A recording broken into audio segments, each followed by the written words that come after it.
Halo teman-teman, apa kabar semuanya?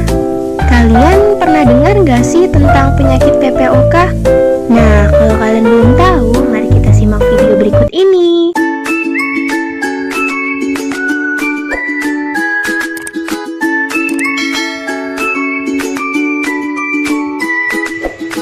Apa sih penyakit PPOK itu? Penyakit paru obstruktif kronik atau yang dikenal dengan PPOK adalah kelainan pada saluran udara kecil paru-paru yang menyebabkan keterbatasan aliran udara masuk dan keluar dari paru-paru. Sejumlah proses menyebabkan saluran udara menjadi sempit sehingga penderita mengalami kesulitan bernafas.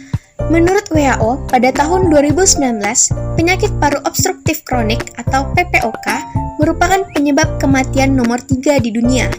Ia menyebabkan 3,23 juta kematian pada tahun 2019. Lebih dari 80% dari kematian ini terjadi di negara berpenghasilan rendah dan menengah. Di Indonesia sendiri diperkirakan terdapat 4,8 juta jiwa penderita PPOK dengan prevalensi lebih tinggi pada pria. PPOK merupakan satu dari 4 penyakit tidak menular utama yang 60% menyebabkan kematian di Indonesia. Ini menurut Kemenkes RI pada tahun 2019. Gejala-gejala pada penyakit PPOK. PPOK ditandai dengan gejala sebagai berikut. Yang pertama, batuk kronik. Yang kedua, produksi sputum atau dahak. Yang ketiga, dyspnea atau kesulitan bernafas saat beraktivitas. Yang keempat, penurunan berat badan yang disebabkan karena dyspnea mengganggu makan dan kerja pernafasan cukup menguras energi. Apa saja sih jenis-jenis PPOK itu? Jenis-jenis PPOK itu ada dua. Yang pertama, bronkitis kronis dan yang kedua, emfisema.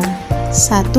Bronkitis kronis. Nah, bronkitis kronis itu merupakan penyakit saluran napas yang definisikan sebagai adanya batuk dan produksi sputum selama minimal 3 bulan. Bronkitis kronis ini biasanya disebabkan oleh merokok dan gejalanya adalah batuk dan sulit bernapas yang dapat berlangsung selama berbulan-bulan ataupun bertahun-tahun.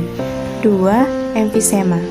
Emfisema merupakan kelainan anatomis paru yang ditandai dengan pelebaran rongga udara distal bronchiole terminal yang disertai dengan kerusakan dinding alveoli, sehingga mengakibatkan aliran udara akan terhambat. Apa aja ya faktor risiko PPOK? Faktor-faktor dari risiko PPOK, yang pertama, merokok, yang kedua, perokok pasif, yang ketiga, infeksi seperti TBC dan HIV yang dapat meningkatkan risiko PPOK. Yang keempat, polusi udara dalam dan di luar ruangan. Yang kelima, debu dan bahan kimia di tempat kerja. Yang keenam, kekurangan alpha antitrypsin yang artinya protein serum yang diproduksikan oleh hati dan ditemukan di paru-paru yang melindungi parenkim paru. Lalu, apa saja sih yang terjadi pada paru saat PPOK? Yang terjadi pada paru saat PPOK adalah bronkitis kronis adalah penyakit peradangan pada saluran udara paru-paru kanan dan kiri yang berfungsi untuk menyalurkan udara keluar masuk sehingga paru membengkak dan biasanya ada penumpukan plak atau lendir yang menyumbat udara untuk keluar masuk paru. 2. Emfisema. Emfisema adalah penyakit yang disebabkan oleh pembengkakan kantung udara di dalam paru-paru yang seharusnya berfungsi untuk pertukaran oksigen. Tetapi dalam kondisi emfisema ini, pertukaran oksigen itu akan terganggu dan menyebabkan oksigen yang seharusnya cukup untuk tubuh jadi berkurang atau tidak ada sama sekali, sehingga pengidapnya akan sering sesak nafas terutama saat berolahraga. Pencegahan PPOK. Yang pertama, pencegahan primer. Berhenti merokok adalah satu-satunya intervensi yang paling efektif untuk pencegah PPOK atau memperlambat perkembangannya. Yang kedua, pencegahan sekunder. Bronchodilator adalah jenis obat yang pelancar aliran udara dari dan ke paru-paru sehingga membuat pernapasan lebih mudah. Kemudian kortikosteroid. Obat-obatan ini memperbaiki gejala. Lalu manajemen eksaserbasi atau manajemen dari penyebab PPOK.